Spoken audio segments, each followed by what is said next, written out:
And good morning, good afternoon, Your Honor. James Gilbert here on behalf of Mr. Morrow, who's standing to my right.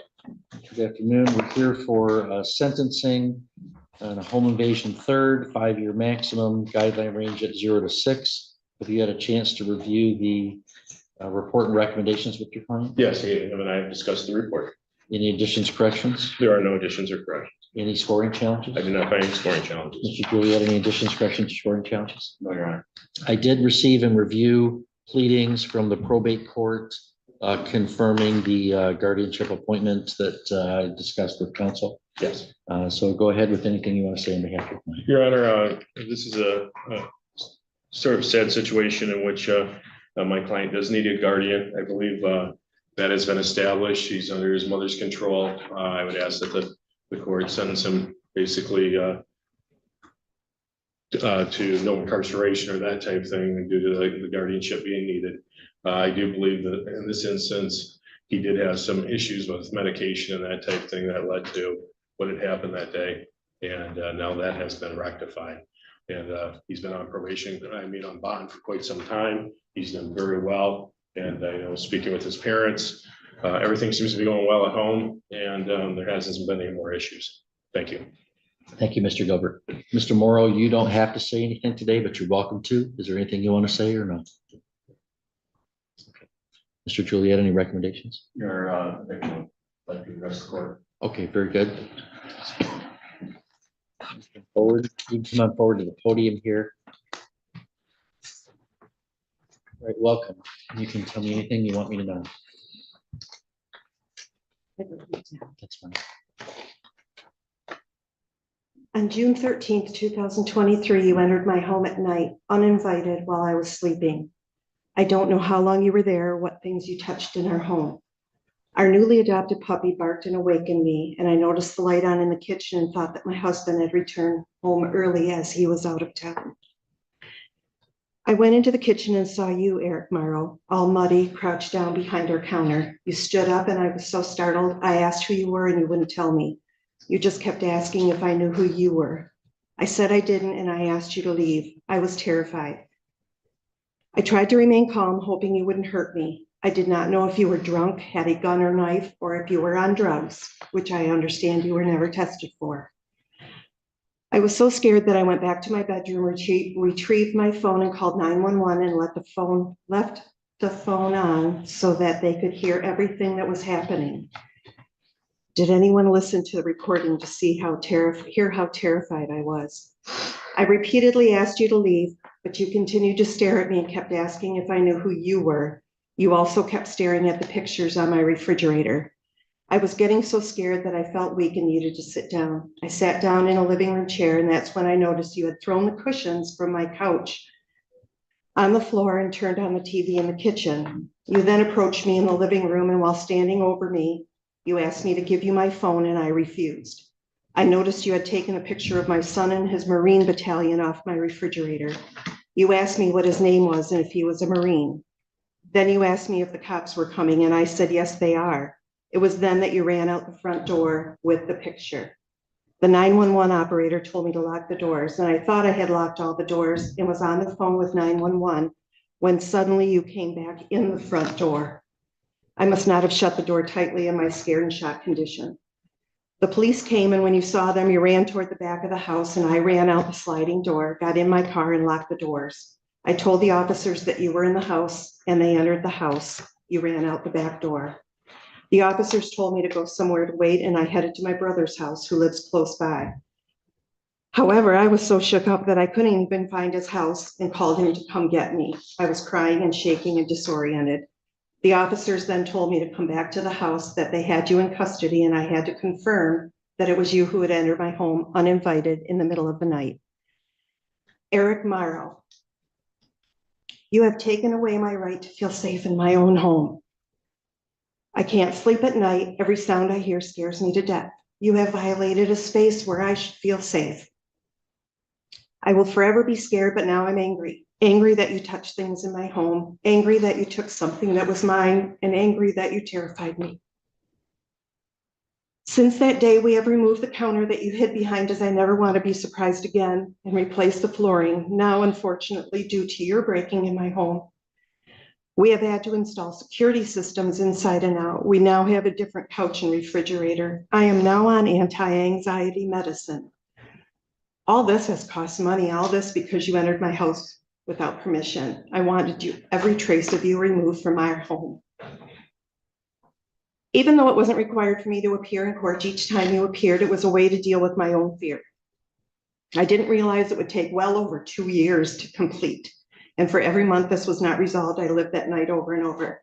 I feel the court system has failed me as a victim. It was delay after delay. Not once was I asked to tell my version of that horrible night. I don't feel that anyone in the court system had my back. You have been allowed to move freely in society while I remain afraid every day in my own home. Your lawyer stated that you did not remember that night. I will never forget it. Do you hear me crying when I hear noises at night? Do you know how I jump at every sound I hear? All of this because you entered my home without permission. You should be held accountable for what you did that night. You should be punished for what you put me through and not just required to have counseling. There should be some consequences for your action, and I don't remember should not be an excuse. Your actions had a life-changing effect on me. For over 2 years, you have been able to go on like nothing happened. I believe no less than 2 years jail time would be suitable at the very least 1,000 hours of community service. I do feel the court system has failed me as the victim, and I hope the court will do the right thing. Thank you, ma'am. Thank you. Mr. Julia, any recommendations from the people? Your Honor, if I could go back to one scoring challenge, I think based on the victim statement, OB4 should be scored at 10 points. Mr. Gilbert, as to that question? I had it scored at 0 because, and I guess I'm opposed to the scoring, but I see where the prosecutor's coming from based off the victim's statement. Okay, based upon the description of the victim about the impact it's had on her life in terms of continuing anxiety and fear, and she gave quite a vivid description about the effect that that has had, I do agree with that challenge and would now score OV4 at 10 points. That raises the OV level from 10 to 20. And that would, on the class E felony, that remains OB level 2. And so the guidelines remain at 0 to 6 months, but now they're more appropriately scored.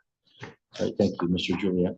Your Honor, this is a tough case. The court just heard from the victim who was visibly and understandably shaken up by this conduct. I mean, from the outside looking in, this is a home invasion first degree case.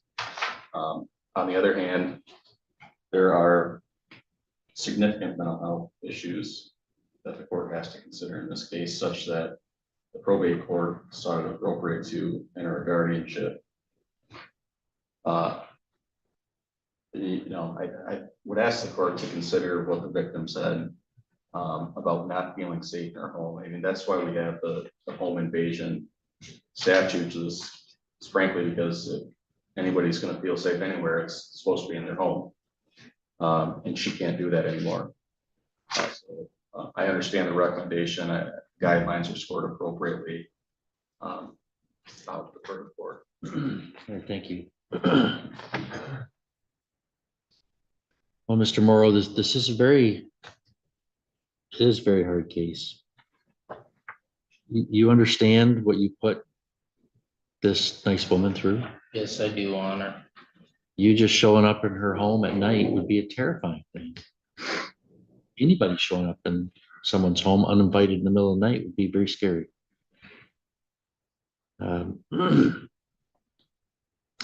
We've got no evidence that you intended to cause her any harm that night, but my goodness, she's got no way to know that. So that's where the prosecutor's right. It's a very serious situation. There are a lot of aggravating circumstances here. Someone in the home in the middle of the night. That is technically a home invasion first degree, and there are many circumstances where exactly what happened here we would send Mr. Morrow to prison for a very long time. And there are situations where that does happen. But we also have to look at the mitigating circumstances too in the complete picture. And here we have an inexplicable situation. And I think of a failure of, I don't want to say failure, but there's a significant mental health component here that I think the court is required to consider. And that we need to see what can we do going forward to try to prevent something like this from happening again. Mr. Morrow doing this to somebody else. If Mr. Morrow was not a paranoid schizophrenic who was untreated, I'd send him to prison. But I do have to treat each defendant differently based upon their circumstances. And here, mental health treatment is an important component. That explains some of the delays where we needed to have psychiatric evaluations of Mr. Morrow. And it explains some of the delays at the end of the case where I wanted to make sure before we sentenced Mr. Morrow that we had him under some court orders for treatment. And in the probate court, there are now court orders entered where there's a guardian for him, that guardian can take care that he's following a treatment program. I think even despite that, having him on period of probation as some additional, I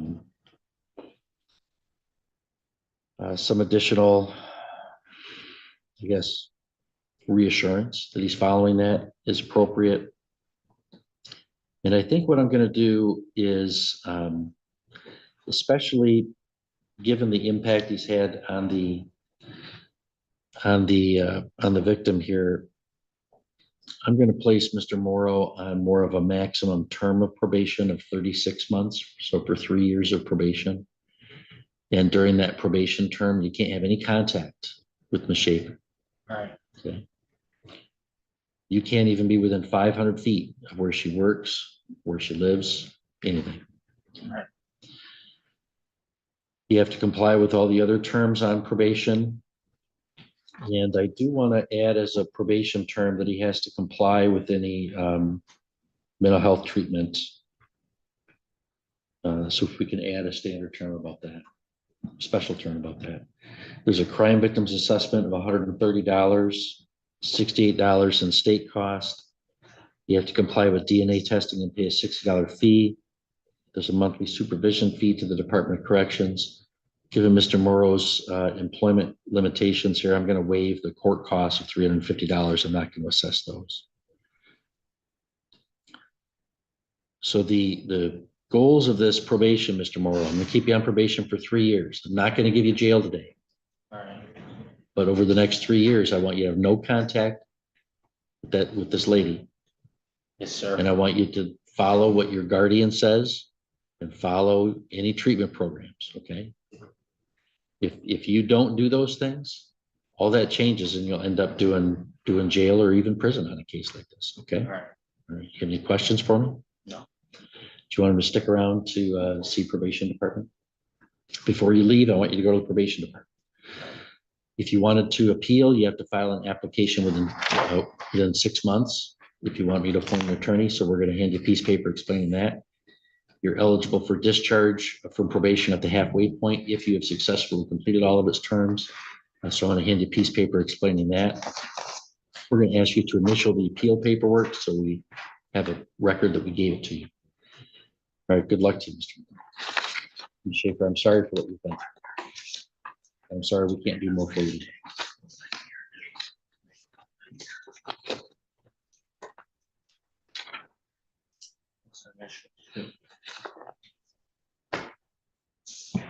Thank you.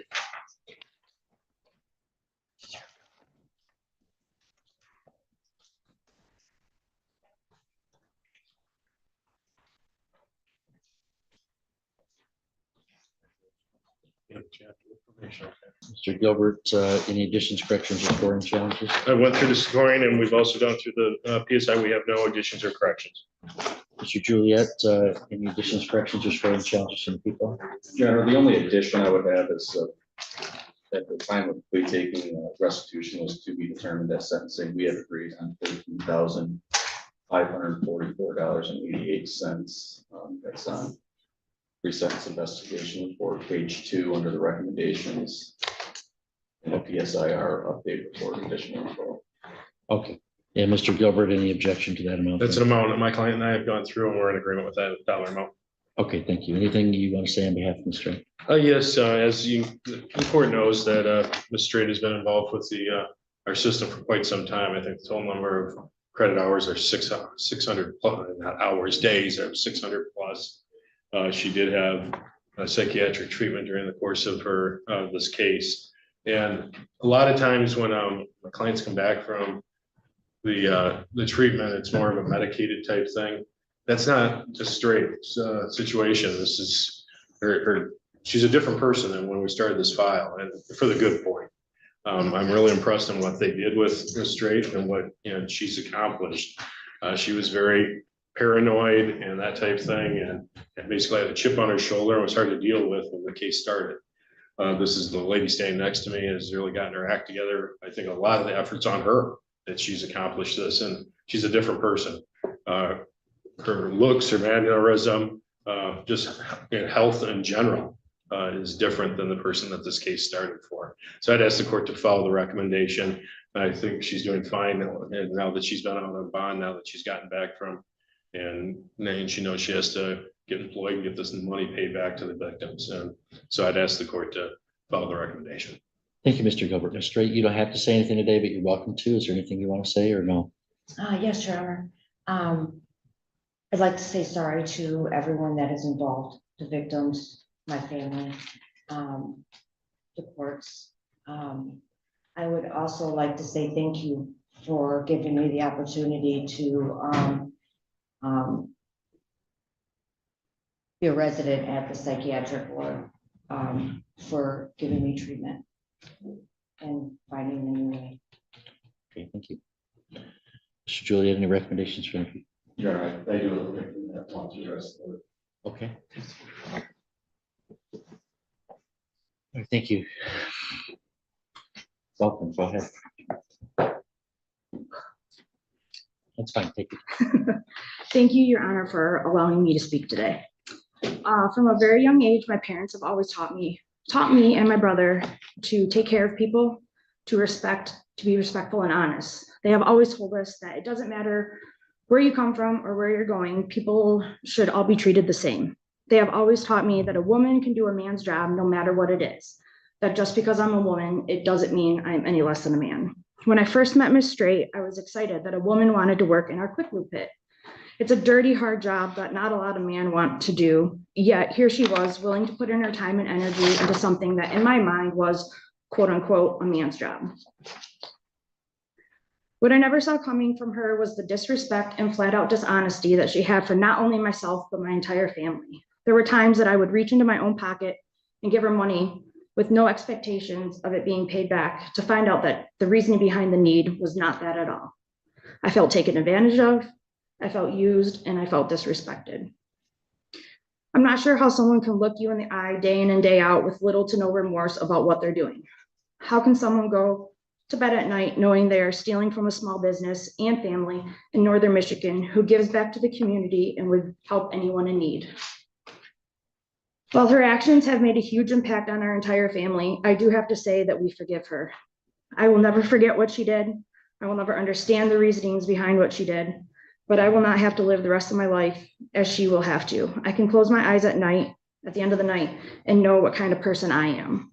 Our lives are forever changed, but our morals and willingness to give and help will never change. Thank you, Your Honor. Thank you. Mr. Juliet, any recommendations? I don't think I can say it much better than that. This small business in Indian River gave somebody with a significant criminal history a chance with a job. Somebody with this type of criminal history, I mean, if she commits a retail fraud in the future, she's probably just looking at getting maxed out at this point with all the theft offenses, but she does have a significant amount of credit in this case. I think she probably would have been sentenced in that range anyway, so I agree with the recommendations. Great, thank you.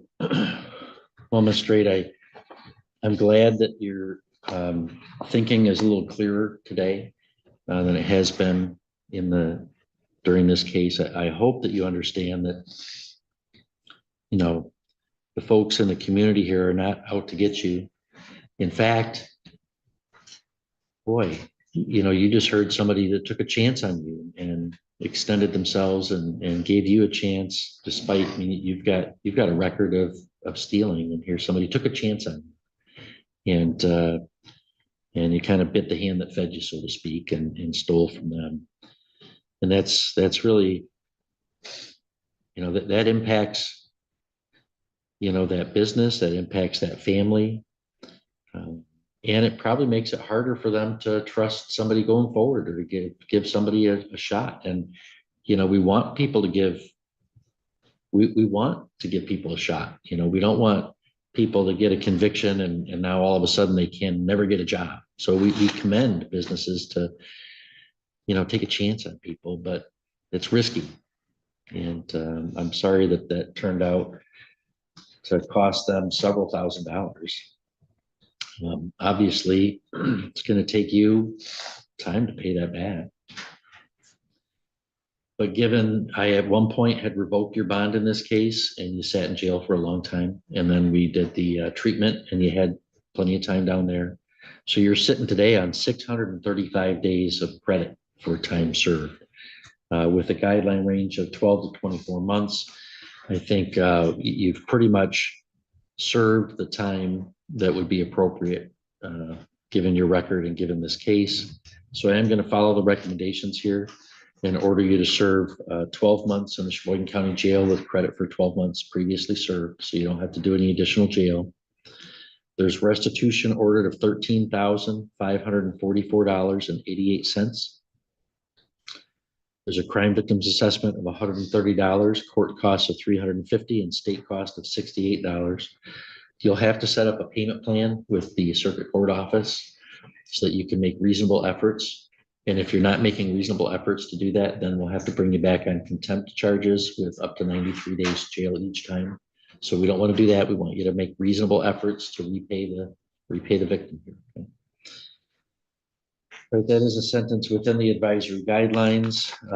Ms. Straight, then we're not going to place you on probation, given the time that you already served in this case. If you wanted to appeal, you have to file an application to the Court of Appeals. If you wanted a lawyer appointed, you'd have to ask me within 6 months. So we're going to hand you a piece of paper explaining that appeal process, ask you to initial one copy for us and fill out the other one if you want to take an appeal. Do you have any questions for me? Do I make my payments here or? Yeah.